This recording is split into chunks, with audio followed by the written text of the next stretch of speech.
Good morning, sit down, बैठ जाइए। Sheet आज नहीं मिल पा रही है, टेलीग्राम ओपन कर लीजिए आप लोग, क्वेश्चन वहां दिखेगा। हाँ मिलेगी, कल मिलेगी। अभी टेलीग्राम पे शीट है आपके, ओपन कर लीजिए। जिनके पास छोटू मोबाइल है वो बगल से शेयर कर ले मोबाइल किसी बच्चे से। चलिए देखिए, कोई दिक्कत नहीं आएगी, ऐसे चल जाएगा, एक दिन और चलेगा काम आज। देखिए 15 नंबर का क्वेश्चन है आपका 15। एक बेईमान ग्वाला कहता है कि मैं दूध को क्रय मूल्य पर ही बेचता हूं, लेकिन वह दूध में पानी मिलाता है और इस तरह से उसे 20% का लाभ होता है। तो बताइए दूध और पानी का अनुपात क्या है? यह पहला प्रश्न है आपका। अगर आप इसको मेथड 1 से करना चाहें तो कर पाएंगे, लेकिन वो एग्जाम का तरीका नहीं होता है। आइए पहले हम लोग मेथड 1 से कर लेते हैं। 15 नंबर का मेथड 1 देखिए। माना x लीटर दूध में y लीटर पानी मिलाया, ठीक है। अब देखिए 1 लीटर दूध का CP बराबर 1 रुपए माना, ठीक। 1 लीटर मिश्रण का SP भी 1 ही रुपए है। सब माना चल रहा है, देख लीजिए। 1 लीटर दूध का क्रय मूल्य 1 रुपए मान लिया हमने। 1 लीटर मिश्रण का विक्रय मूल्य भी 1 ही रुपए हुआ। बोल तो रहा है ना कि दूध को क्रय मूल्य पर ही मैं बेचूंगा। क्या कह रहा है? दूध को मैं क्रय मूल्य पर ही बेचूंगा, CP पर ही बेचूंगा। तो क्या कर रहा है बताइए? अगर 1 लीटर दूध का CP 1 रुपए है तो 1 लीटर जो इसका मिश्रण तैयार हुआ था उसका SP क्या है? 1 ही रुपए होगा। आ गई बात समझ में? प्रॉफिट कितने का हुआ है क्वेश्चन में? 20% का, 20% का प्रॉफिट हुआ है। क्लियर हो गया सारे बच्चों को?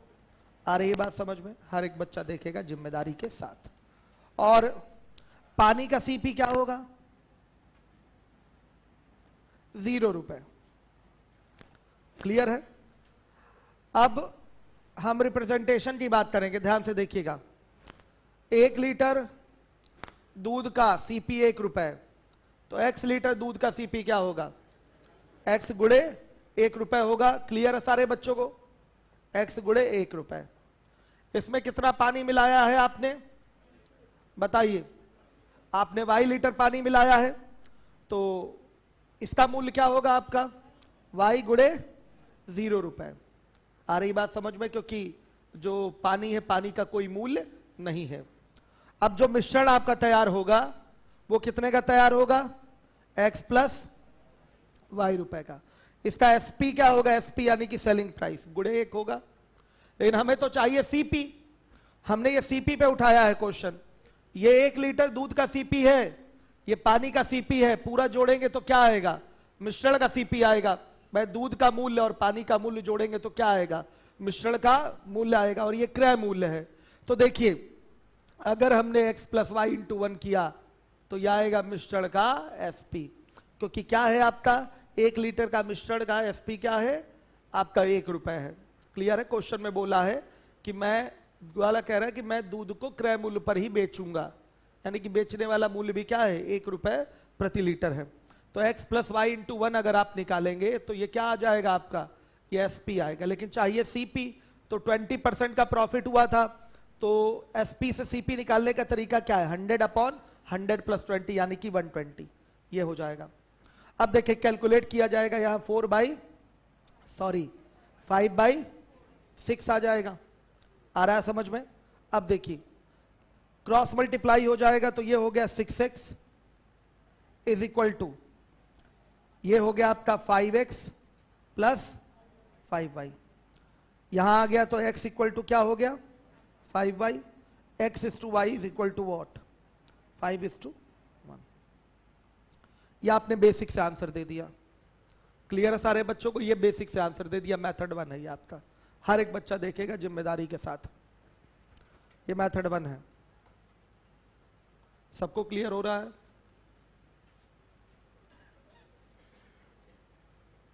आ रही है बात समझ में? हम फिर से बता देते हैं दोबारा, करना नहीं है ऐसे एग्जाम में, लेकिन देख लीजिए कैसे हो रहा है।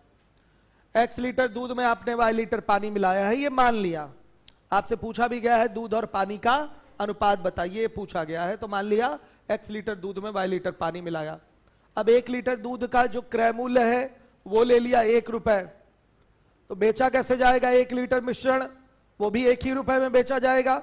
और बोला गया है ऐसा, ग्वाला ने कहा है कि मैं दूध को क्रय मूल्य पर ही बेचूंगा, यानी कि 1 रुपया अगर सीपी है तो हमारे मिश्रण का जो एसपी दिखेगा वो भी क्या होगा, 1 ही रुपए होगा। अब देखिए प्रॉफिट यहां हुआ है 20% का, वो भी मैंने मेंशन कर दिया। पानी का कोई मूल्य नहीं होगा तो 0 रुपए हमने ले लिया। अब मैं मिश्रण का सीपी उठाने की कोशिश कर रहा हूं।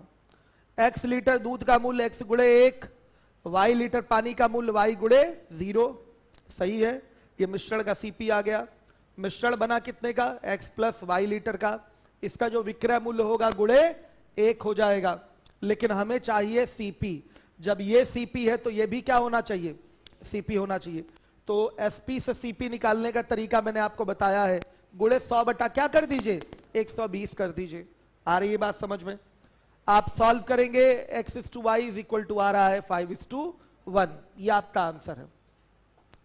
विदाउट यूजिंग एलिगेशन मेथड, हमने इसको बेसिक से कर दिया। क्या यहां एलिगेशन लगेगा, 100% एलिगेशन लगेगा। जहां भी मिलावट की बात होती है वहां लिंकिंग मेथड ऑफ एलिगेशन लगता ही है। क्लियर है सारे बच्चों को? तो चलिए देखिए, इसको हटाइए, इसको हटाइए।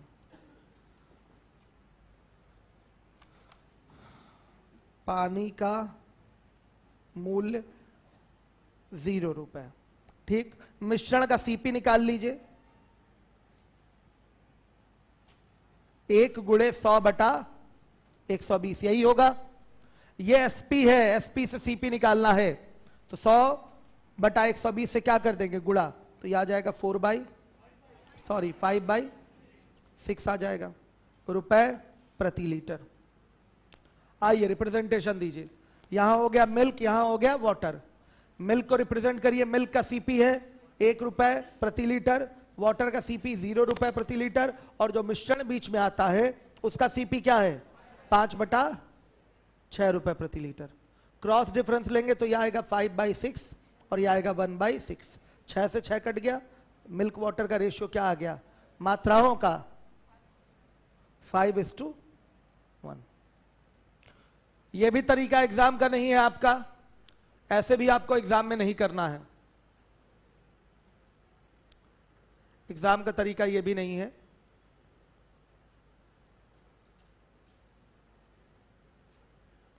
देख लिया ना आप लोगों ने,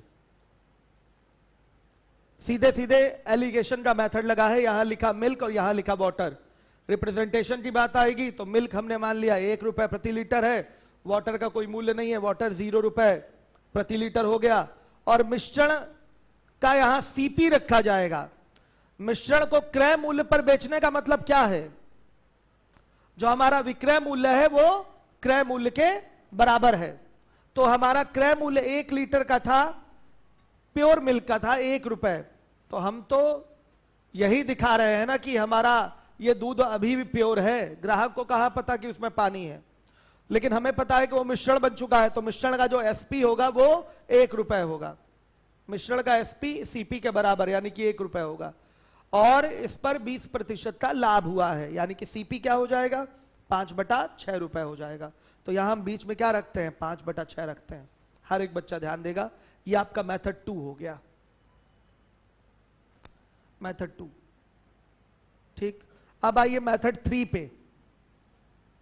मेथड 3 पे यही एग्जाम का मेथड है, मेथड 3 नोट कर लीजिए, नोट करिएगा,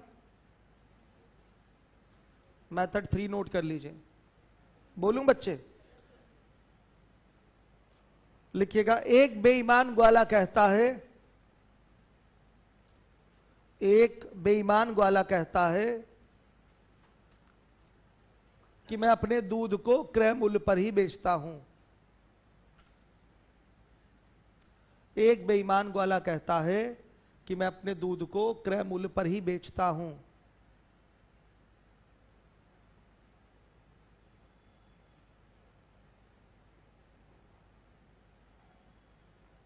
लेकिन वह दूध में पानी मिलाए रखता है, लेकिन वह दूध में पानी मिलाए रखता है, जिसके कारण उसे P% का लाभ होता है, P% का लाभ होता है। तब लिखिएगा, तब milk is to water is equal to 100 is to क्या होगा, प्रॉफिट। 100 इज टू प्रॉफिट % कर लीजिए, तो क्या हो जाएगा आपके क्वेश्चन का सोल्यूशन।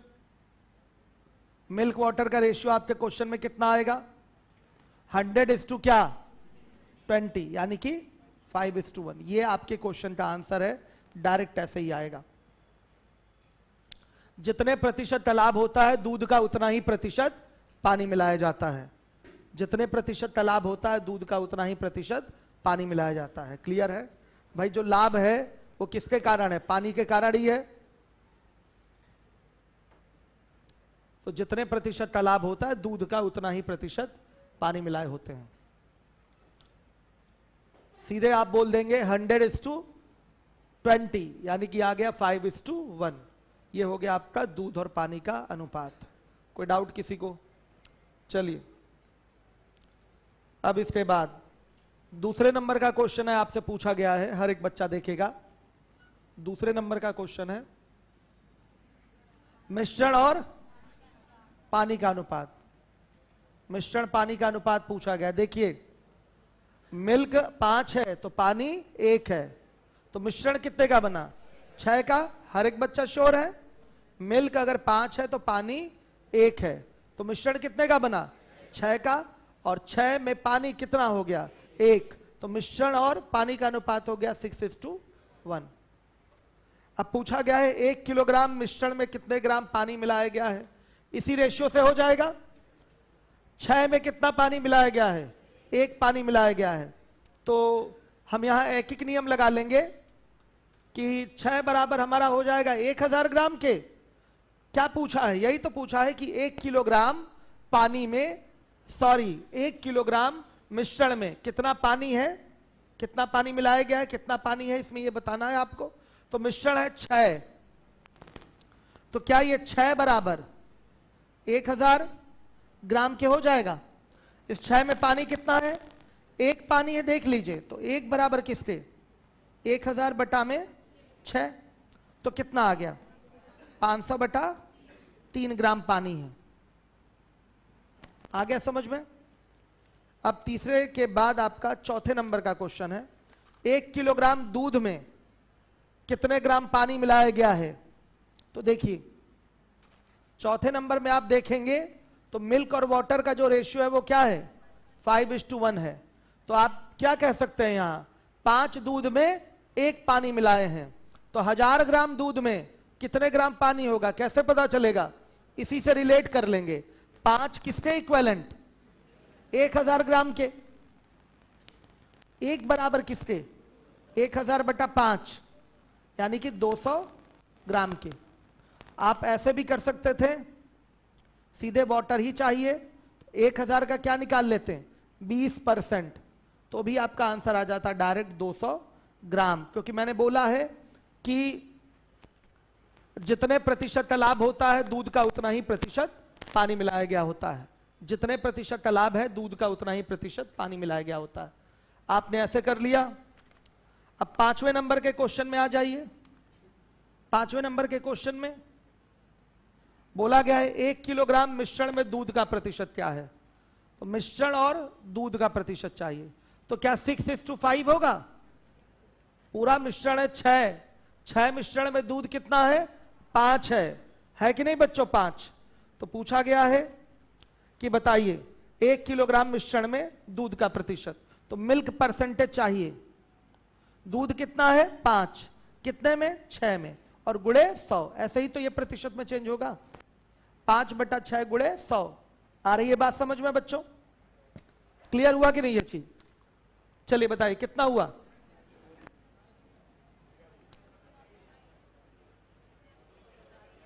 क्या है बाबू? 1 0 और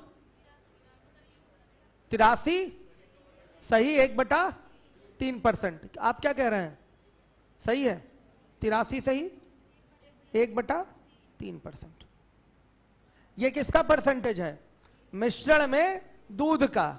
आप रेशियो देख लीजिए ना, मिश्रण और दूध का रेशियो क्या है? पूरा मिश्रण 6 का बन रहा है, दूध उसमें कितना है? 5 है। दूध उसमें है 5, यानी कि अगर प्रतिशत में लाना है तो भिन्न में ले आइए। भिन्न क्या होगा इसका? 5/6 होगा। 5/6 गुणे क्या कर दीजिए? 100। यह आ गया आपका मिल्क का परसेंटेज।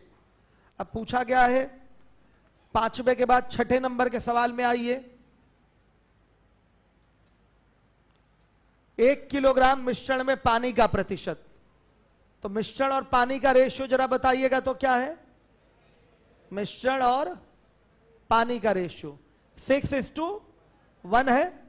अब वाटर परसेंटेज चाहिए, तो वाटर कितना है? 1 वाटर है कितने में बताइए? 6 में, गुणे 100 कितना? 16 सही, 2/3%। यह आपका आंसर आ गया। हर एक बच्चा ध्यान देगा जिम्मेदारी से। देखिए सवालों को मैं बेसिक से भी लगवा दे रहा हूं कि आपके दिमाग में ये ना बने कि ऐसी हवा हवाई हो गया है। कॉन्सेप्ट भी देख लीजिए, भले ना करें एग्जाम में, लेकिन एक बार देख लेंगे तो अच्छा रहेगा आपके लिए। पीछे तक सभी बच्चे ध्यान देते रहिएगा। मास्क आप सभी लोग लाए हैं ना अपना? हाँ, तो मास्क लाइए, क्योंकि आजकल मॉल वगैरह में, कोचिंग वगैरह में चेकिंग हो रही है। ठीक है, अगर चेकिंग के लिए कोई आता है तो मास्क आपका लगा हुआ होना चाहिए, ध्यान दीजिएगा। क्या है? हाँ, कोरोना फैल गया इस टाइम पे। हाँ, कोरोना तो यहीं अभी जांच हो जाए तो 20 लोग कोरोना पॉजिटिव होंगे इसी क्लासरूम में। 20 से ज्यादा ही लोग हो सकते हैं कोरोना पॉजिटिव, हो सकता है मैं भी हूं। चलिए आगे देखिए, इसके बाद देखिए अगला क्वेश्चन है आपका मिश्रण और दूध का अनुपात। ये तो हो गया ना बच्चे? मिश्रण और दूध का क्या अनुपात होगा? 6:5। अब आप बताइए, आप लोगों में से कोई भी बच्चा खड़ा हो जाए और कहे कि हमें कहीं प्रॉब्लम हुई हो तो हम समझा दें उसको दोबारा से। कोई भी XYZ, ये नया बैच है मिश्रण से। जिन बच्चों का 1-2 दिन का क्लास छूटा हुआ है वो कवर करें उसको। अनिकेत टेलीग्राम पे फिर से डाल दीजिएगा लिंक, आज जो भी मिश्रण की क्लासेस हैं। चलिए, जिनका छूटा है आपको स्वयं से कवर करना पड़ेगा वीडियो देखकर, अलग से कोई अब एक्स्ट्रा क्लास नहीं लगेगी उसकी। सही है। अब आ जाइए अगले क्वेश्चन पे आते हैं हम लोग। क्या है अगला प्रश्न आपका? क्या है? मिश्रण और दूध का। मिश्रण और दूध पूछा है ना, लास्ट क्वेश्चन है, लास्ट। अच्छा वाटर है तो करेक्शन कर लीजिए, हम हिंदी को सही मानेंगे ना। मिश्रण और पानी तो हम पीछे बता ही चुके हैं एक बार। आइए चलिए देखिए 16 नंबर का क्वेश्चन है। स्प्रिट में पानी मिलाने पर प्राप्त मिश्रण को सीपी पर ही बेचने पर 35% का लाभ होता है। तो मिश्रण में स्प्रिट और पानी का अनुपात क्या होगा? यही है। आ रही है बात समझ में? देखिए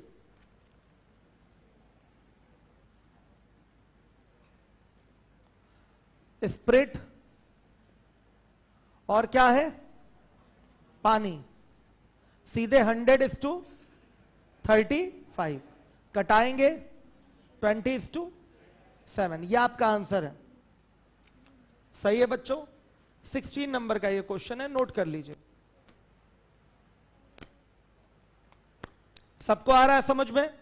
स्प्रिट और पानी का अनुपात पूछा है तो वही 100 प्रॉफिट परसेंट से एक बार में आ जाएगा आंसर आपका। सही हो रहा है।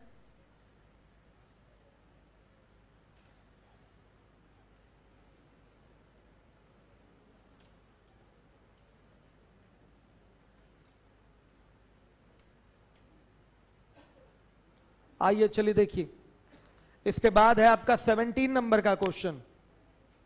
एक पीपे में 3.5 लीटर कीमत वाला 40 लीटर दूध है तथा उस पीपे में कितना पानी और मिलाया जाए ताकि दूध की कीमत घटकर 2 रुपए प्रति लीटर हो जाए। मिलावट की बात कर रहा है। जहां भी मिलावट की बात करेगा वहां एलिगेशन रूल लगेगा। क्या यहां एलिगेशन रूल लग जाएगा? लग जाएगा। आइए देखिए किसमें किसमें मिलावट हो रही है वो बताइए आप लोग मुझे। दूध में किसका? पानी का। दूध कितना है? 40 लीटर है। कीमत इसकी क्या है? 3.5 लीटर, सॉरी रुपए प्रति लीटर है। वाटर का मूल्य 0, मिश्रण का मूल्य 2 रुपए। क्रॉस डिफरेंस लेंगे तो 2 और ये 1.5 आ रहा है, तो ये आ गया 4 और ये 3 आया। आ गया समझ में? 4 3 ये मिल्क और वाटर की मात्राओं का, क्वांटिटीज का रेशियो है, मात्राओं का अनुपात है। तो 4 किसके इक्विवेलेंट? 40 के। किससे गुणा हुआ है? 10 से। तो 10 से यहां भी गुणा करेंगे तो पानी कितना आ गया? 30 लीटर। मतलब 40 लीटर दूध में 30 लीटर पानी मिलाया गया। आप कहेंगे तो इसका बेसिक भी करवा दूंगा मैं, आप बोलेंगे तो बेसिक भी करवा दूंगा। कितने लोग बेसिक कर सकते हैं इसका? हाथ उठाइए। बेसिक का अप्रोच तो सबके पास होना चाहिए। नहीं कर पा रहे हैं इसका मतलब मैथ नहीं आ रही आपको। अब बताइए कितने लोग कर लेंगे इतना कहानी सुनने के बाद? बताइए। आप कर लेंगे? और कौन कर लेगा? आप भी कर लेंगे। अभी बच्चे इसी पे एकदम कॉन्सेंट्रेट है, लग रहा है कि इसको छाप ले नहीं तो उड़ जाएगा, ये अदृश्य हो जाएगा आकाश में, ऐसा लग रहा है। जल्दी छापिए, फिर जल्दी करिए।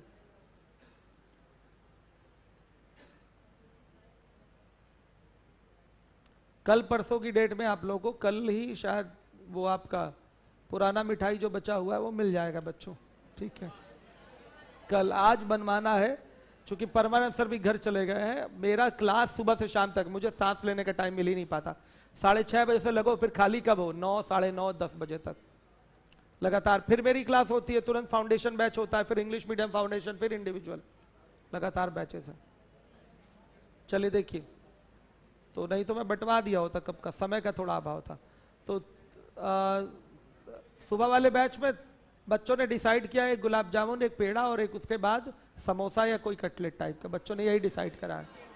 और भी कुछ चाहिए? और बता दीजिए। कोल्ड ड्रिंक चाहिए? ठीक, कोल्ड ड्रिंक, ठीक, कोल्ड ड्रिंक। चलिए, डेली डेली बच्चे टोकते हैं, अच्छा नहीं लगता ना। चलिए आगे देखिए। अब इसके बाद बेसिक कौन नहीं कर पाएगा? खड़े हो जाइए भाई। बेसिक कैसे करेंगे इसका? ओरल अप्रोच बताइए। हाँ बोलिए, बेसिक कैसे होगा? एक लाइन में बोलिए। कितने लोग बेसिक कर सकते हैं इसका? बहुत कम लोग हैं। मान लीजिए, देखिए बेसिक का तो यही फंडा होता है कि जो चीज पूछे उसको एक्स मानिए। क्या पूछा गया? कितना पानी मिलाया गया? मान लिया x लीटर पानी मिलाया गया है। x लीटर पानी मिलाया गया है तो 40 लीटर दूध का मूल्य 40 गुणे 3.5 हो जाएगा।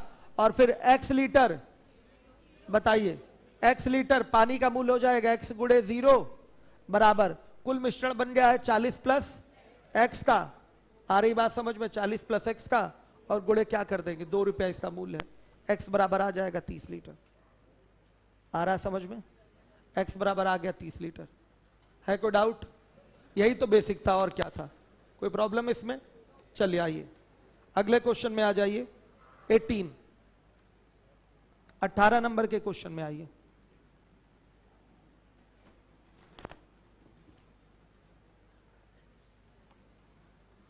अठारह नंबर पे आ जाइए। पानी को 12 रुपए प्रति किलोग्राम के दूध में किस अनुपात में मिलाया जाए कि मिश्रण का मूल्य 8 रुपए प्रति किलोग्राम हो जाए? सेम क्वेश्चन है। तो मिलावट किसका पूछा है? पानी दूध का पूछा है कि दूध पानी का? पानी दूध के पक्ष में कितने लोग हैं? आप पानी दूध के पक्ष में हैं। और अनुपात हमें किसका देना है? पानी दूध का देना है कि दूध पानी का? भाषा पर ध्यान दीजिएगा। दूध पानी का। पानी दूध के पक्ष में कितने लोग हैं? 1 2 3 4 5 6, कई लोग हैं, 10 12 15 बच्चे हैं। आप भी पानी दूध के पक्ष में हैं। गलत है पानी दूध वाले बच्चे, आप लोग ज्यादा बेईमानी कर रहे हैं। पानी में दूध मिलाएंगे? जनरली मिलाए किस में जाता है? दूध में पानी, दूध में पानी। ये देखिए इनकी कहानी अलग है। बहुत ज्यादा प्रॉफिट मेकिंग इन लोगों का सोच है, ये गलत बात है बच्चों। आप उतना ही काम करिए जितना कि ग्राहक सह ले, ठीक है? तो चलिए, पानी और दूध का ही पूछा गया है, ये सोचना आपका गलत है। दूध और पानी का पूछा गया है, ठीक है? दूध पानी साफ साफ देख लीजिए। बोला गया है कि पानी को 12 रुपए प्रति किलोग्राम के दूध में किस अनुपात में मिलाया जाके मिश्रण का मूल्य 8 रुपए प्रति किलोग्राम हो जाए। तो दूध और पानी का ही पूछा है, पानी दूध का नहीं, दूध और पानी का। तो यहां लिखे मिल्क और यहां लिखे वाटर। इसका मूल्य है 12 रुपए प्रति किलोग्राम, इसका मूल्य है 0 रुपए प्रति किलोग्राम, और बीच में मिश्रण का मूल्य 8 रुपए प्रति किलोग्राम। क्रॉस डिफरेंस ले लेंगे, यह आएगा 8 और ये 4, कितने का? 2 और 1 का रेशियो। मिल्क वाटर का रेशियो आ गया 2:1। ये आपका आंसर है 2:1। सही है। हर एक बच्चा ध्यान दे, ये सब आपके छोटे छोटे सवाल हैं, वर्ड प्रॉब्लम है, एलिगेशन से लग जा रहे हैं। एलिगेशन से हर वो सवाल लग जाएगा जहां मिलावट की बात आपको दिखाई देगी। जहां भी मिलावट की बात है, जनरली एलिगेशन 2 चीजों में ही आपके मिलावट की बात को सही तरीके से दर्शाता है। 3-4 चीजों में मिलावट करनी हो तो वहां एलिगेशन का रूल नहीं लग पाता है, गलत हो जाता है क्वेश्चन, क्योंकि उसी एक सवाल के कई सारे उत्तर आते हैं। तो जब भी एलिगेशन रूल ज्यादा अच्छे से कहां लग पाएगा? जहां 2 चीजों की मिलावट हो रही है। 2 चीजों की जहां भी मिलावट है, आपका एलिगेशन का रूल लगेगा। आइए देखिए, अब इसके बाद 19 नंबर का क्वेश्चन है, 19। हर एक बच्चा देखेगा 19 नंबर का क्वेश्चन। किसी परीक्षा में 2400 विद्यार्थी सम्मिलित हुए, जिसमें 70% छात्र और 58% छात्राएं सफल हुई हैं। यदि कुल 1560 विद्यार्थी सफल हुए हों तो कुल कितने छात्र परीक्षा में सम्मिलित हुए? छात्र यानी कि नंबर ऑफ बॉयज पूछ रहा है। 2400 क्या है? बॉयज एंड गर्ल्स मिलाकर हैं। आपसे नंबर ऑफ बॉयज पूछा गया है। तो सुनिए, यहां पर ये 2400 क्या है? एक मिलावट है। किसकी? लड़के और लड़कियों की। तो जहां भी मिलावट की बात होगी वहां पर लिंकिंग मेथड ऑफ एलिगेशन लगेगा।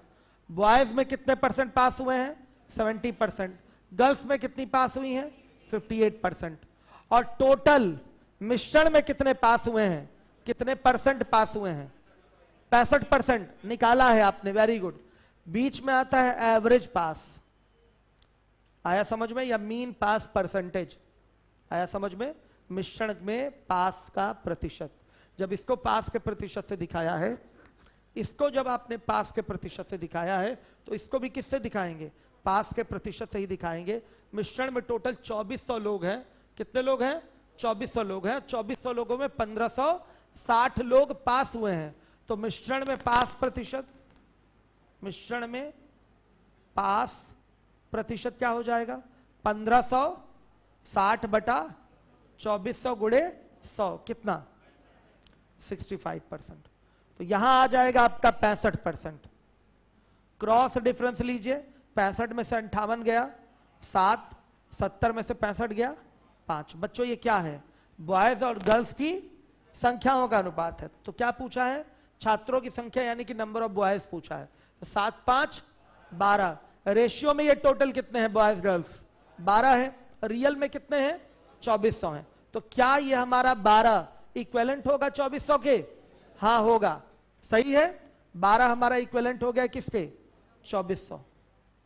तो बच्चे 1 बराबर 200 के। नंबर ऑफ बॉयज पूछा तो 7 बराबर 1400 छात्र हैं बच्चे। यही आपका आंसर है।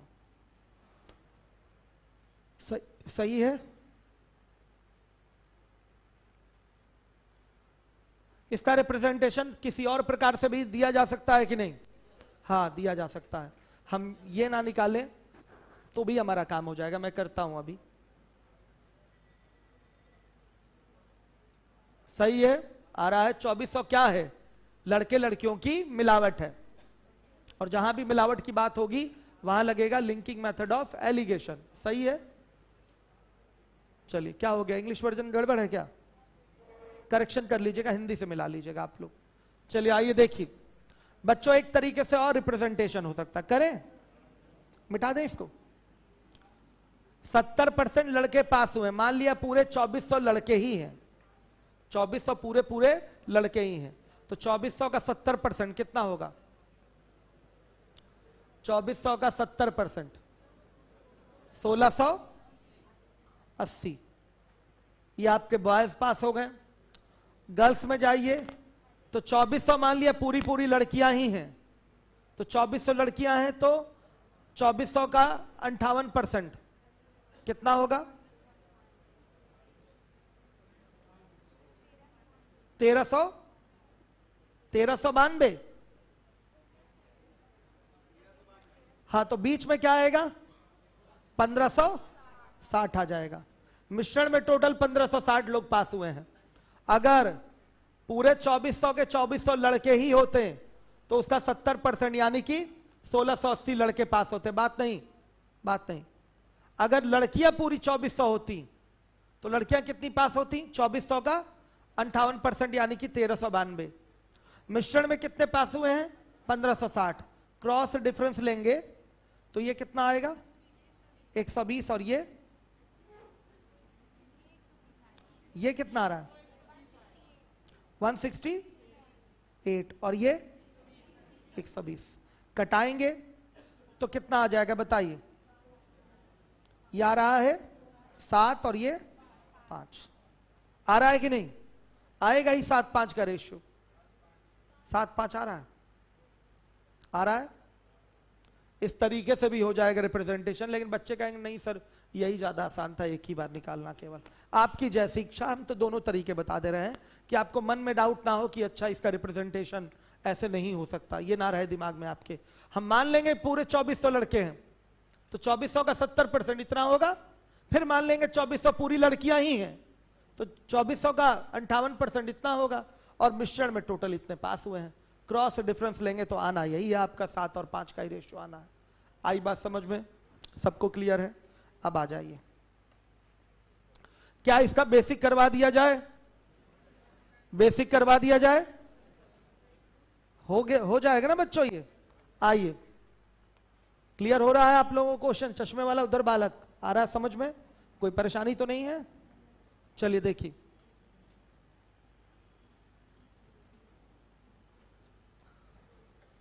एक चिड़ियाघर में कुछ खरगोश एवं कबूतर हैं। यदि सिरों की संख्या 200 और पैरों की संख्या 580 है तो कबूतरों की कुल संख्या। ऐसे तो ओरल हो जाता है। मान लेते हैं हम लोग सबके कितने कितने पैर? 2-2 पैर। खरगोश के 4 होते हैं, कबूतर के 2 होते हैं। खरगोश के हम 2 पैर छोड़ देंगे, मान लेंगे सबके 2-2 पैर। क्या मान लेंगे? सबके 2-2 पैर। तो सिर अगर 200 है तो जानवर भी 200, तो पैर कितने हो जाएंगे? 400। पैर कितने हो जाएंगे? 400। लेकिन आपके क्वेश्चन में पैर दिया है 580। 580 का मतलब कितने पैर एक्स्ट्रा है? 180। ये एक्स्ट्रा पैर किसके हैं? खरगोशों के हैं, जो 2-2 पैर हमने छोड़े थे। तो खरगोशों की संख्या 180/2 यानी कि 90 खरगोश हो गए ओरली। और जब 90 खरगोश हो गए तो 110 क्या होंगे? कबूतर होंगे। भाई कुल कितने हैं? 200। 90 खरगोश तो 110 क्या हो गए? कबूतर। ऐसे तो एग्जाम में किया जाता है ओरल। हम जब आपको नंबर सिस्टम पढ़ाएंगे तो ये क्वेश्चन वहां मिलेगा तो ओरल करवाऊंगा इसको मैं, जैसे मैंने अभी अभी बोला। लेकिन क्या यहां कहीं मिलावट की बात हो रही है? नहीं हो रही है। क्यों नहीं हो रही है? ये 200 सिर मतलब 200 जानवर मिलावट तो ही दर्शा रहे हैं। खरगोश और कबूतरों की क्या है? ये मिलावट ही तो है। और जहां भी मिलावट की बात होती है वहां लगता है लिंकिंग मेथड ऑफ एलिगेशन। आ गई बात समझ में? कोई डाउट तो नहीं? आइए, तो मिलावट किसकी किसकी हो रही है? खरगोश और कबूतर की। ठीक, देखिए किससे रिप्रेजेंट करें? सिर से मत करिएगा रिप्रेजेंट। इसका भी एक ही सिर होता है और इसका भी एक ही सिर होता है। पैर से कर लीजिए रिप्रेजेंट। इसके 4 पैर और कबूतर के 2 पैर। और मिश्रण के प्रत्येक जानवर के पैर कितने होंगे ये कैसे पता चलेगा? सुनिए, एवरेज पैर निकालना है, औसत पैर, यानी कि मिश्रण के प्रत्येक जानवर का पैर। मिश्रण में जानवर कितने हैं? 200। इनके कुल पैर कितने हैं? 580। तो मिश्रण के प्रत्येक जानवर का पैर क्या हो जाएगा? मिश्रण के प्रत्येक जानवर का पैर क्या हो जाएगा बताइए? 580/200। तो कितना? 2.9 पैर लीजिए। मिश्रण के एक एक जानवरों का पैर क्या है? 2.9। कंफ्यूजन में मत आइएगा, ये मत कहने लगे सर कैसे जानवर का पैर 1.5 टन कैसे हो गया ये। ठीक है, ये मत कहिएगा, ये है कैलकुलेशन के हिसाब से एवरेज है ना। ये एवरेज है कि सबके 2.9 2.9 2.9 पैर होंगे। तो बीच में क्या आ जाएगा? औसत पैर। मिश्रण के प्रत्येक जानवर का औसत पैर आ गया। क्रॉस डिफरेंस ले लेंगे 0.9 और ये कितना हो जाएगा 1.1, तो 9:11 हो गया। ये क्या है? जानवरों की संख्याओं का अनुपात है 9:11। कुल जानवर यहां से कितने हो गए? 20 हो गए, और रियल में जानवर क्वेश्चन में कितने दिए गए हैं? 200। तो क्या ये 20 इक्विवेलेंट होगा 200 के? तो बच्चों बताइए, एक बराबर किसके? 10 के। कबूतरों की संख्या पूछा गया है, तो 11 बराबर किसके? 110। देखिए ये एग्जाम का तरीका तो है ही नहीं, लेकिन फिर भी एलिगेशन है ना, तो समझिए। समझाने के लिए ये एलिगेशन टॉपिक में आपको दिया गया है कि आप समझ पाए कि नहीं, ये भी सवाल एलिगेशन से हो जाता है, आपको समझ में आना चाहिए, इसलिए मैंने कराया है। किसी के मन में ये डाउट ना आए कि यहां पर प्रत्येक जानवर के पैर 2.9 कैसे हो गए। क्यों नहीं हो जाएंगे भाई? जब 200 जानवर है और कुल टांगे कितनी हैं? 580। तो एक एक जानवर कितनी टांग लेके भागेगा बताइए? 580 बटा 200 यानी कि 2.9 सबके पास 2.9 टांगे हैं, उसी से चलना है उनको। आगे बात समझ में? तो औसत तो रखा जाता है बीच में, एवरेज पैर आपको रखना पड़ेगा। भाई खरगोश का 4 पैर लिख दिया, 4 रिप्रेजेंट कर दिया 4 से। कबूतर के 2 पैर 2 लिख दिया वहां पर। मिश्रण के प्रत्येक जानवर का पैर 2.9 हो जाएगा। तो ये तरीका होगा एलिगेशन का। जो अनुपात आएगा आपका क्रॉस डिफरेंस के बाद, वो जानवरों की संख्याओं का अनुपात होगा। आ रही बात समझ में? जानवरों की संख्याओं का अनुपात। क्लियर है सारे बच्चों को? कोई डाउट तो नहीं? चलिएगा, देखिएगा, हर एक बच्चा पीछे तक देखे। अगर रिप्रेजेंटेशन की बात आया और हम ऐसे ना रिप्रेजेंट करके कोई दूसरा तरीका अपनाए, तो अपना सकते हैं क्या? हाँ अपना सकते हैं। मान लिया 200 के 200 सब क्या है? खरगोश है। तो इनके टोटल पैर कितने हो जाएंगे? 800। आ रही बात समझ में? मान लेंगे 200 के 200 सब कबूतर हैं, तो पैर कितने? 400। लेकिन मिश्रण में कुल पैर कितने हैं? 580। 580 ना? हाँ, क्रॉस डिफरेंस लेंगे, क्या आएगा? 180, और इधर 300, 220।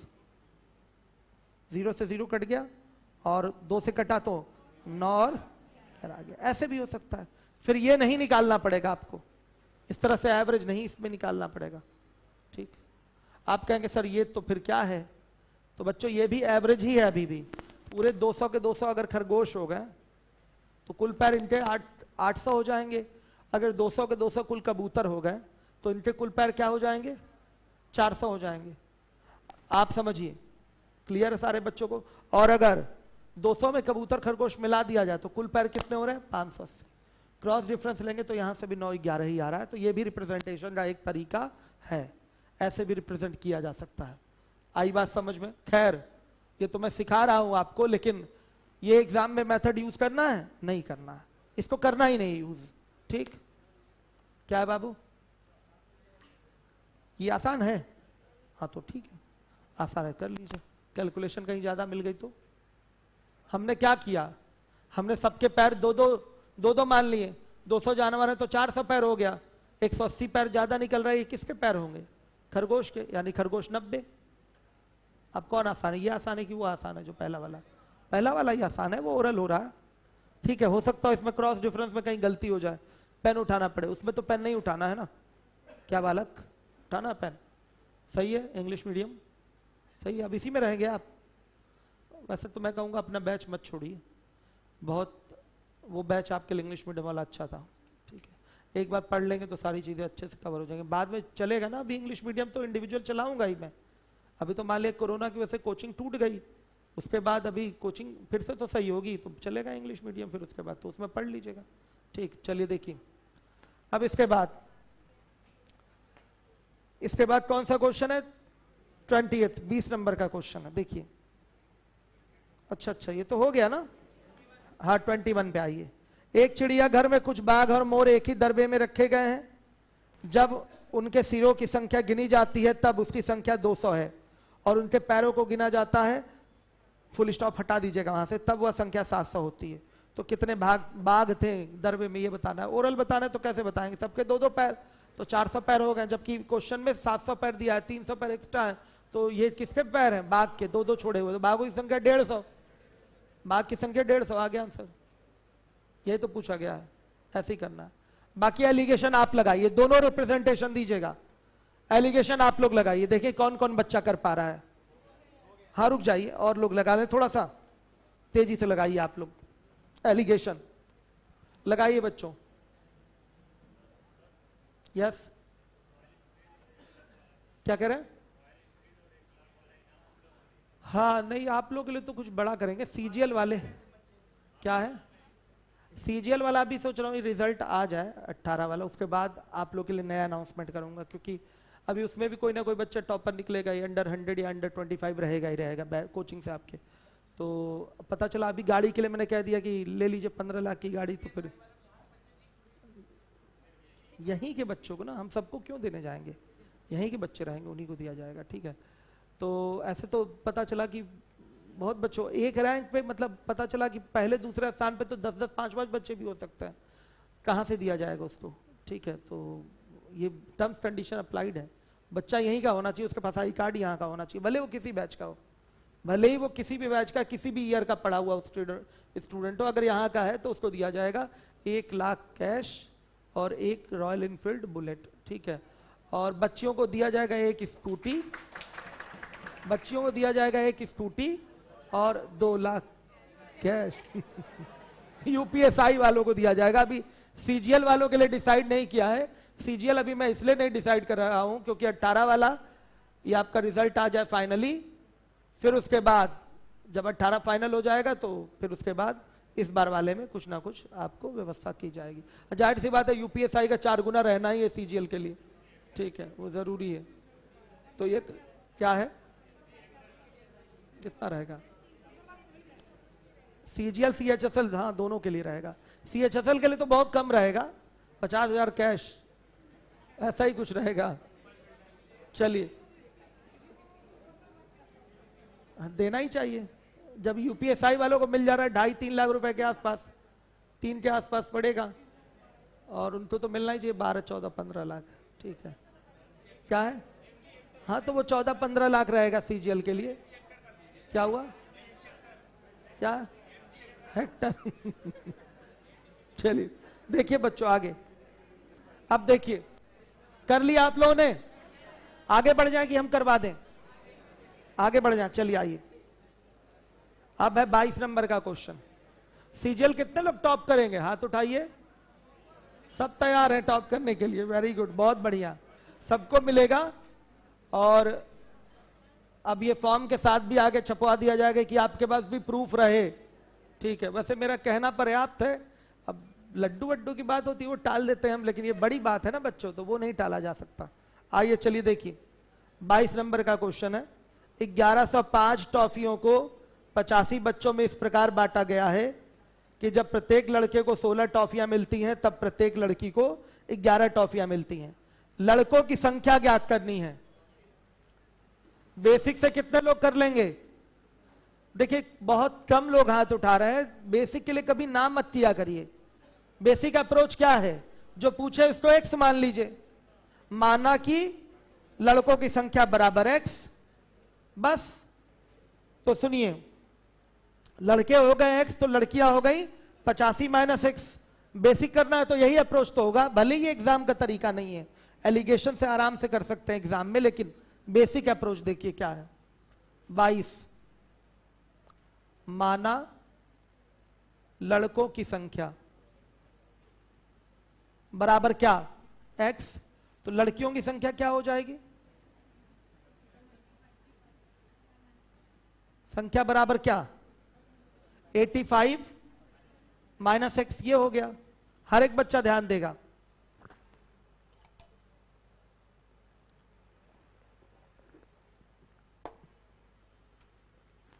माना लड़कों की संख्या बराबर एक्स, तो लड़कियों की संख्या क्या हो जाएगी? 85 माइनस एक्स। लड़कों को कितनी टॉफियां मिलती हैं? 16 टॉफियां। तो x गुणे 16, इतनी टॉफियां लड़कों को टोटल मिल जाएंगी। एक लड़का पाता है 16 टॉफी, तो x लड़के कितनी टॉफी पाएंगे? x गुणे 16। और लड़कियों के मिलती है 11 टॉफी, तो एक लड़की पाती है 11 टॉफी, तो इतनी लड़कियां कितना पाएंगी? 85 माइनस x गुणे 11, इतनी टॉफियां पाएंगी। और इनको अगर जोड़ा तो ये कुल टॉफियों की संख्या 1105 के क्या होगा? बराबर होगा। सही है, तो x बराबर क्या 34। लड़कों की संख्या कितनी आ गई 34। हर एक बच्चा ध्यान से देखे, लड़कों की संख्या आ गई 34। हो गया। ये बेसिक तरीका था आपका, मेथड 1 था, सबको आना चाहिए ये। अब ये एलिगेशन कैसे होगा? एलिगेशन से मिलावट की बात हो रही है। हाँ, मिलावट की बात हो रही है। किस में मिलावट की बात हो रही है आप बता दीजिएगा, मिलावट की बात किस में हो रही है?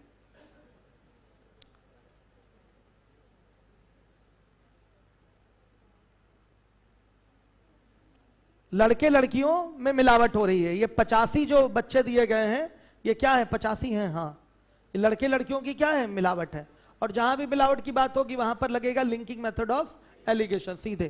तो यहां लिखेंगे बॉयज, यहां लिखा गर्ल्स। बॉयज को कौन रिप्रेजेंट करेगा बताइए? 16 टॉफी, गर्ल्स को 11 टॉफी। और निकाल लीजिए मिश्रण के प्रत्येक बच्चे को मिली टॉफी। मिश्रण में टोटल बच्चे कितने हैं? 85 है ना। और टॉफियां कितनी बटनी है? 1105। तो लिखेंगे मिश्रण के प्रत्येक बच्चे को मिली टॉफी। क्या हो जाएगा बताइए? हाँ, 1105/85। बहुत बढ़िया। 13 टॉफी ना, प्रत्येक 13 टॉफी पाएंगे। Cross difference 2 3, 3 2 5। ये संख्या हो गई रेशियो में। 5 बराबर 85 बच्चों के, तो 1 बराबर 17 के, तो 2 बराबर 34 लड़के हो गए। नोट कर लीजिए, 34 लड़के हो गए, नोट कर लीजिए। क्या इसका दूसरे तरीके से भी रिप्रेजेंटेशन हो सकता है? हाँ, अगर हम सभी 85 को लड़के ही मान लें तो टॉफियां टोटल कितनी जाएंगी? 85 गुणे 16। अगर हम सभी को क्या मान लें? लड़की मान लें, तो टॉफियां कितनी जाएंगी? 85 गुणे 11। और यहां जा ही रहा था 1105 टॉफी। क्रॉस डिफरेंस लेते तो भी आपका 2-3 ही डिफरेंस आता। सही है? आ रहा है समझ में? क्लियर है ना सारे बच्चों को?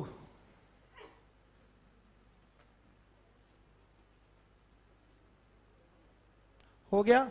आइए अगले क्वेश्चन में 23। जो बच्चे नए हैं, जिनका छूट गया है स्टार्टिंग की क्लास, वो कवर करें। 23 देखिए। एक थैले में कुल 195 नोट हैं जो 20 रुपए और 10 रुपए के अंशों में हैं।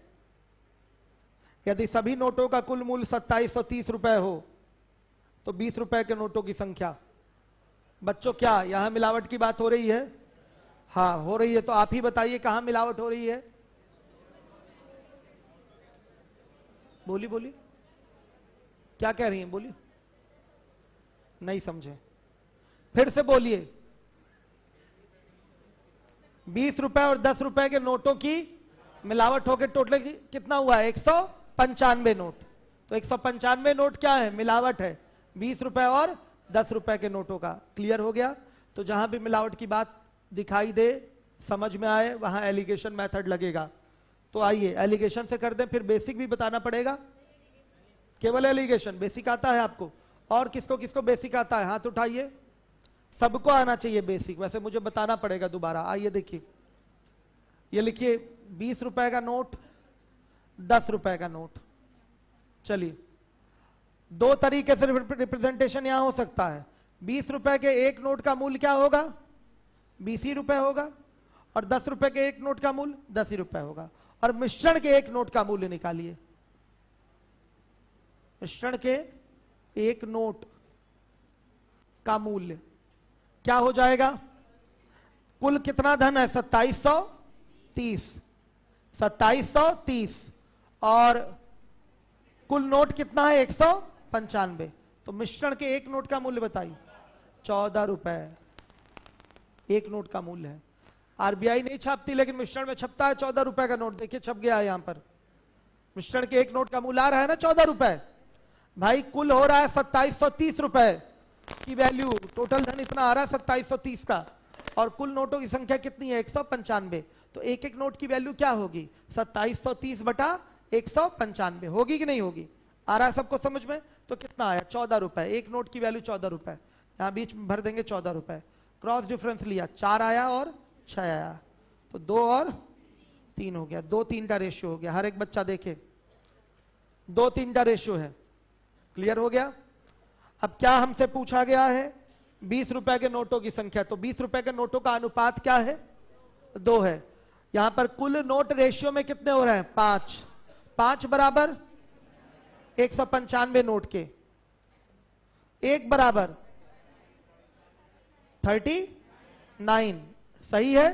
तो 2 बराबर किसके 2 इंटू 39 78, 78 नोट हैं 20 रुपए वाले। ये एक तरीका हो गया। मेरे बच्चों इसका रिप्रेजेंटेशन और दूसरे तरीके से हो सकता है कि नहीं हो सकता है? करूंगा अभी मैं, इसको उतार लीजिए आप लोग। जहां प्रॉब्लम है बोले, जिसको बेसिक समझ में नहीं आ रहा वो बताए, बताऊंगा मैं बेसिक भी। आ रहा है आप लोग?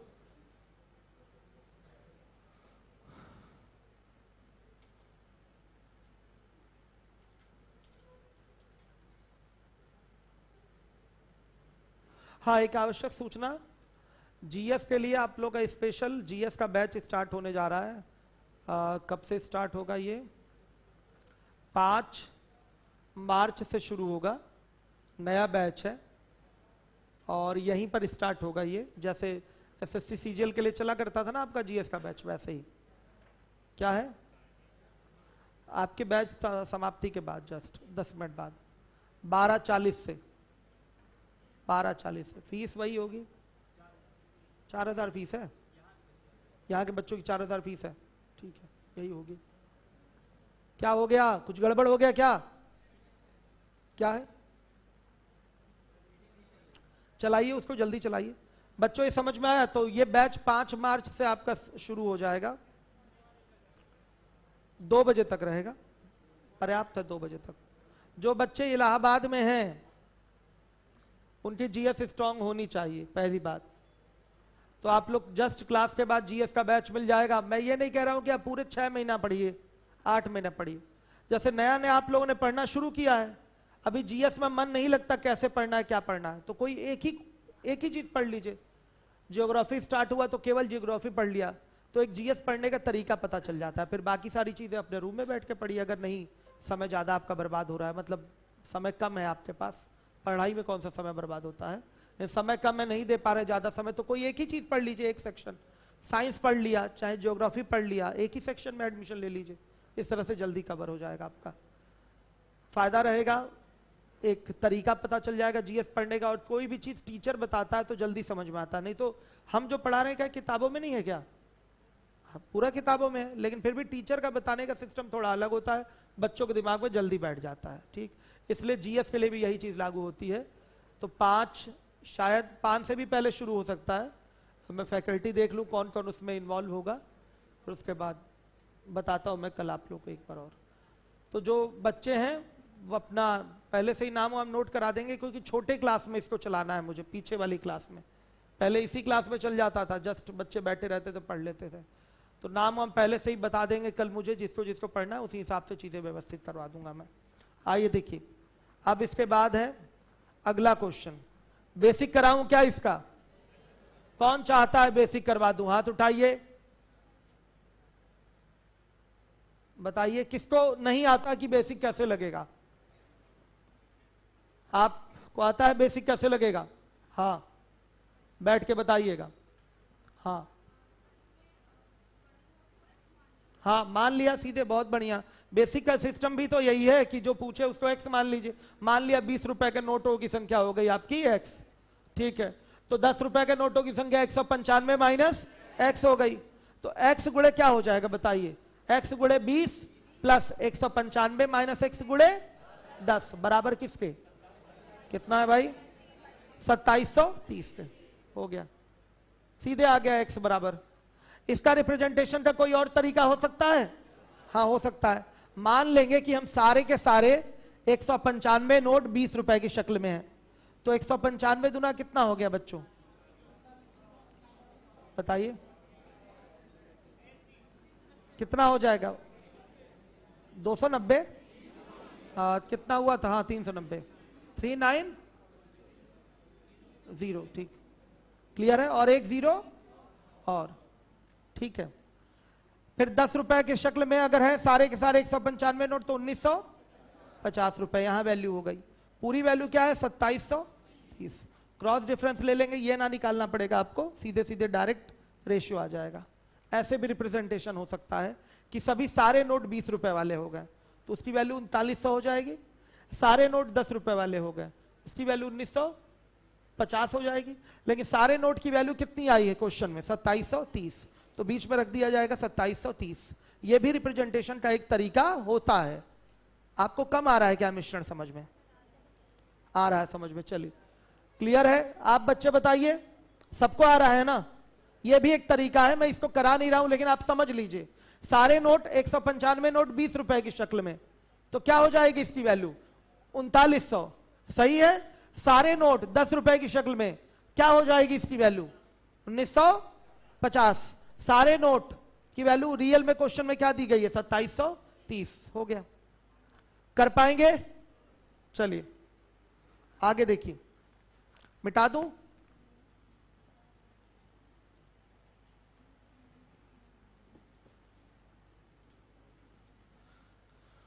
चलिए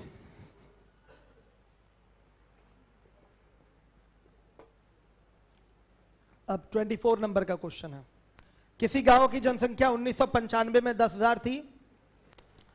1996 में पुरुषों की संख्या में 12% तथा महिलाओं की संख्या में 8.5% की वृद्धि हुई। लेकिन कुल मिलाकर जनसंख्या में 10.25% की वृद्धि हुई। उस गांव में 1995 में कितने पुरुष थे? है ये परसेंटेज का एक छोटा सा सवाल, बताइए करेंगे कैसे? यहां एलिगेशन से लग पाएगा कि नहीं लग पाएगा? क्यों लगेगा भाई, आप बताइए आप। हाँ, आजकल बोलना छोड़ दिए, एकदम नहीं बोलते, सब आ जा रहा है।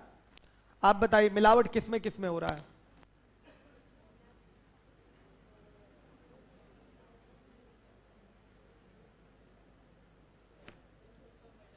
हाँ, जनसंख्या का मिलावट किस, कौन सी जनसंख्या का? पुरुषों और महिलाओं की मिलावट है ये 10,000। 10,000 जो जनसंख्या पुरुषों और महिलाओं की मिलावट है। बैठ जाइए। तो जहां भी मिलावट की बात होती है वहां क्या लगता है? Linking method of alligation. सीधे लगाइए, क्या हो जाएगा 24 नंबर के क्वेश्चन में? यहां लिखिए मेल, यहां लिखिए फीमेल। मेल कितना परसेंट इंक्रीज किया है? 12%। फीमेल कितना परसेंट इंक्रीज की है? 8.5%। और टोटल मिश्रण में कितना इंक्रीजमेंट है? 10.25%। क्रॉस डिफरेंस 1.75 और ये 1. ये भी 1.75 कट के क्या है? 1:1। तो ये 1:1 क्या है? पुरुषों और महिलाओं की जनसंख्या का अनुपात है 1:1। क्या 1.75 ही सही तो है?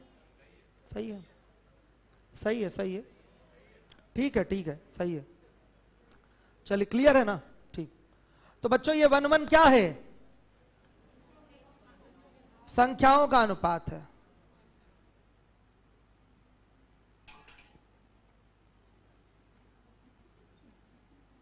संख्याओं का अनुपात है। हर एक बच्चा देखेगा ये कहां की, कब की संख्याओं का अनुपात है? 1995 का। नया वाला नहीं, पुराना वाला ही आता है यहां से, क्योंकि ये वृद्धि आप किस पर दिखाएंगे? पुराने वाले पर ही दिखाएंगे। तो जो जनसंख्या आएगी निकल के वो कौन सी आएगी? पुरानी वाली ही आएगी। तो यहां सीधे देख रहे हैं 1, 1, 2, 2 बराबर किसके? 10,000 के। 1 बराबर 5,000 के। सही है। तो पुरुष भी आपके 5,000, महिलाएं भी 5,000। ये लीजिए, नहीं समझे? आ गया ना? बेसिक से करना होता तो कितने लोग कर सकते हैं बेसिक से? Very good. पुरुषों की संख्या x तो महिलाओं की संख्या 10,000 माइनस x। तो पुरुषों की जनसंख्या कितनी बढ़ेगी? x का 12%, महिलाओं की जनसंख्या 10,000 माइनस x का 8.5%, इनको ऐड करेंगे तो ये किसके बराबर होगा? 10,000 के 10.25% के। आई बात समझ में? पीछे तक बच्चे आप लोग क्लियर हो रहा है? पीछे वाले आप लोग आ रहा है ना सबको? चलिए आइए अब देखिएगा, सही है, बढ़ जाए आगे। अगला क्वेश्चन, किसी नगर की जनसंख्या, इसको आप करिए, एलिगेशन से लगाइए। हो गया? नहीं लगाइए अभी।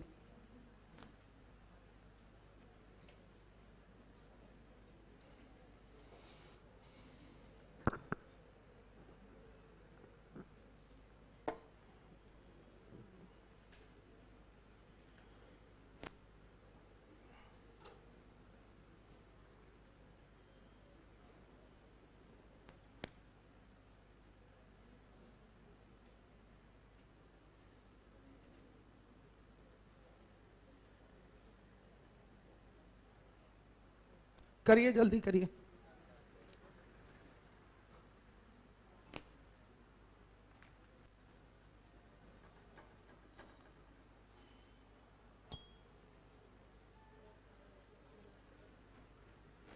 आ गया? 50,000? कितना? 30,000। आइए चलिए देखिए, किसी नगर की जनसंख्या 80,000 है। यदि इसमें शिक्षित व्यक्तियों की संख्या में 6% और अशिक्षित व्यक्तियों की संख्या में 10% की वृद्धि होने से कुल जनसंख्या 86,000 हो जाएगी, तो अशिक्षित व्यक्तियों की आरंभ में संख्या क्या थी? करूं मेथड 1?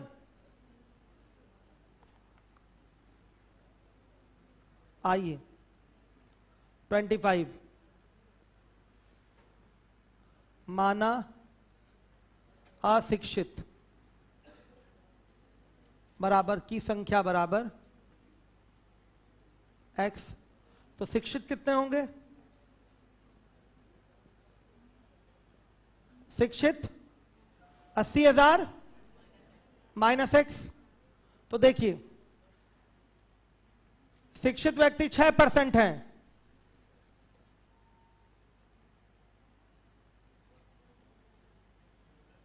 ठीक है? नहीं नहीं नहीं नहीं, शिक्षित व्यक्तियों की संख्या में कितने की वृद्धि हुई है? 6% की। शिक्षितों की संख्या x है, तो कितनी वृद्धि होगी x का? 6%। अच्छा अशिक्षित है, तो शिक्षित कितने होंगे?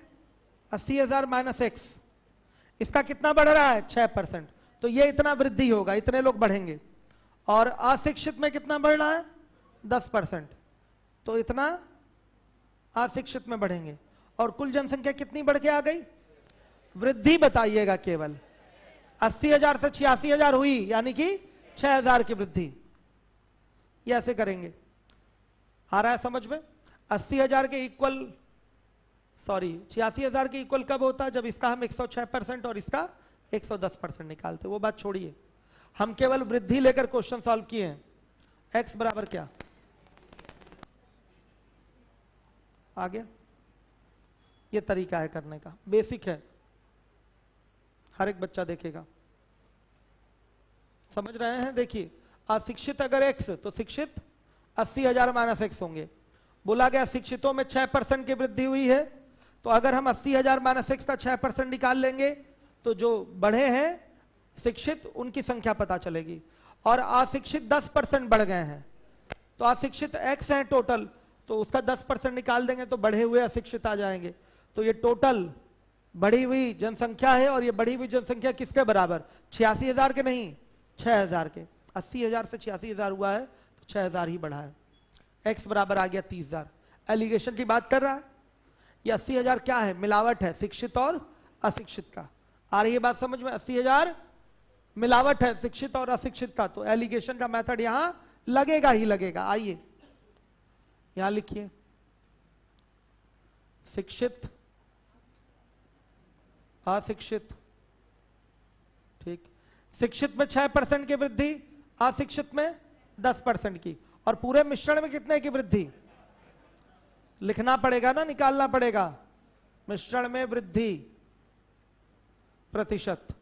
6000 की वृद्धि हुई है कितने पे? 80,000 पे, और गुणे 100। ऐसे ही तो निकलता है भाई, जनसंख्या 80,000 से 86,000 हो गई, 6000 बढ़ी है, तो 6000 को अगर हम प्रतिशत में बताना चाहेंगे तो कैसे बताएंगे? 6000 की वृद्धि किस पर?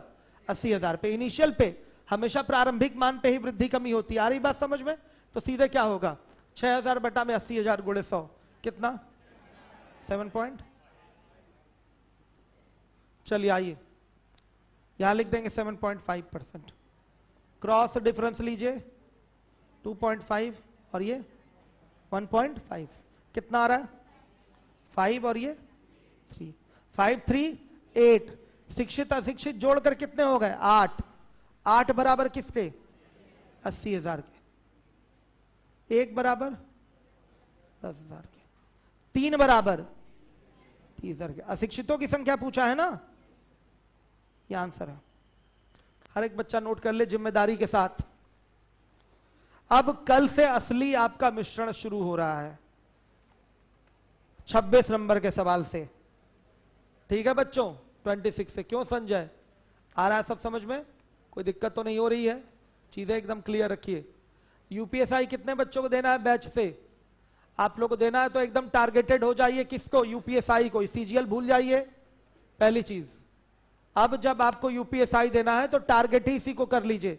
अब देखिए, मैथ जो पढ़ रहे हैं वो पर्याप्त है, मैथ आपको अलग से नहीं पढ़नी, ठीक है? मैथ आपको अलग से नहीं पढ़नी। अभी 6 महीने बाद ही एग्जाम होगा, इसके पहले एग्जाम आपका होने वाला नहीं है। तो 6 महीने में आपको अपनी जीएस स्ट्रॉन्ग कर लेनी है, और मूल विधि और हिंदी। हिंदी के लिए परेशान मत होइए, अभी आप पढ़ते रहिए रूम पे बुक्स से, किताबों से। लास्ट के 1-2 महीने पहले कोचिंग कर लीजिएगा, 2 महीने पहले हिंदी का, और वो सीधे आपको बहुत फायदा पहुंचा जाएगा। उसी से सारी चीजें कवर हो जाएंगी।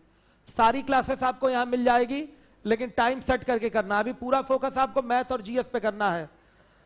आपका पिछली बार 2016 में मैथ में बहुत सारे बच्चे फेल हुए थे, और जीएस में भी। कारण क्या था? मैथ्स का भी पेपर सीजीएल लेवल की तरह ही था, मेंस के लेवल का था। आगे भी वैसा ही पेपर आएगा। अगर आप केवल सिपाही और दरोगा की तैयारी कर रहे हैं तो नहीं बन पाएंगे दरोगा, याद रखिएगा। आपको मैंने बताया था लेवल आपको उठाना पड़ेगा। पीसीएस लेवल की आपको जीएस पढ़नी पड़ेगी। इसका यह मतलब नहीं कि पीसीएस की कोचिंग, आपको घटना चक्र उठाना है पीसीएस वाला, और उसको पूरा पूरा सॉल्व कर डालना है। हो गई तैयारी पीसीएस लेवल की, यही तो है। कुछ बच्चे कहने लगे थे कि सर अब एसएससी वाला काम नहीं आएगा क्या? सब तो नहीं, देखिए ऐसा थोड़ी है कि एसएससी वाली चीजें भी तो आती हैं, वो भी जीएस तो पूछा ही जाएगा, लेकिन एक अच्छे लेवल का अगर तैयार करके जाएंगे तो अच्छा कर पाएंगे। तो पीसीएस वाला घटना चक्र आपको पढ़ना। मैं इसलिए बैच भी स्टार्ट करा रहा हूं। आपका 5 मार्च से पहले भी बैच शुरू हो सकता है, स्पेशली आप ही लोगों के लिए स्टार्ट हो रहा है। डेमो भी रहेगा। डेमो क्या मतलब? आपका अलग अलग टीचर ही तो अलग अलग पार्ट पढ़ाएंगे, सारे टीचर अलग अलग होंगे। तो अब जैसे किसी टीचर से सेटिस्फाई नहीं होंगे तो फीस वापस करा लीजिए, यही तो हो सकता है। क्यों बच्चों? अगर नहीं समझ में आ रहा है तो उससे पढ़ने का कोई मतलब होता नहीं है, ठीक? तो फीस वापस भी हो जाएगी, कोई इशू ऐसा नहीं। हाँ, लेकिन पूरी फीस नहीं। जैसे एक सेक्शन जैसे आपने पढ़ लिया पॉलिटी या जियोग्राफी, तो उसकी फीस क्या होगी? कटेगी, बाकी फीस वापस होगी, यही चीज है। अब सबका डेमो एक साथ नहीं कराया जा सकता ना, सारे टीचर का। तो सेक्शन वाइज ही चीजें स्टार्ट होंगी। हम तो कोशिश करेंगे कि अच्छे ही टीचर आपको दिए जाए, कहीं से कमी ना हो। बाकी आपके पास ऑप्शंस हैं, स्वतंत्र हैं आप फीस वापस करवाने के लिए भी। तो ऐसा ना हो कि आए और यहाँ फंसा फंसा सा फील करें, ऐसा नहीं है। तो बैच स्टार्ट होगा 2-3 दिन में, हम कल फिर सूचना देंगे। तो जो भी बच्चे यूपीएसआई को टारगेट किए हैं 10-20 बच्चे, वो तो जरूर जीएस के बैच में पहुंचे। अगर जीएस नहीं पढ़े हैं तो, अगर जीएस कभी नहीं पढ़े हैं तो अवश्य जीएस के बैच में पहुंचे, उनके लिए अनिवार्यता है। अगर कहीं नहीं पढ़े हैं तो जरूर पहुंचे, या कहीं और पढ़ने का मन कर रहा है तो वहां भी देख लीजिए। लेकिन जब आपकी कोचिंग में सब चल ही रहा है तो दूसरी जगह जाने का क्या मतलब है? मूल विधि भी यहाँ चलेगा, हिंदी भी यहाँ चलेगी, सारी चीजें। तो दूसरी जगह जाके क्यों पैसा बर्बाद करेंगे अपना? चलिए यहीं बर्बाद करिए।